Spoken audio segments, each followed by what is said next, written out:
Ang pagtatayo ng negosyo bukod sa kumita, para kay Vincent, may mas malalim pa raw na dahilan. Kasi yung ate ko, PWD rin, nagkatumor siya dito sa ulo. Pero kaya niya pa naman mag-work, so nabigyan ko rin siya ng trabaho. Siya ngayon nagmamanage nito, mga kapatid ko. Kasama ko yung dalawang bunso. Kasi pito kami magkakapatid eh. Eh, mami ko maagang nawala. Medyo ako yung parang nasa posisyon na tumulong. Promise ko sa mami ko yun.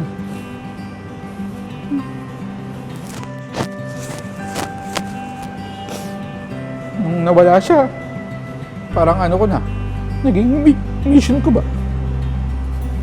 Makatulong. Eh, sinuwerte. So, yun. Paano? Bonus na lang din na pumatok sa tao ang negosyo. Rough estimate po na kita po namin dito, usually, mga 100 balls a day. Roughly, kita kami ng mga 6 figures naman kada buwan.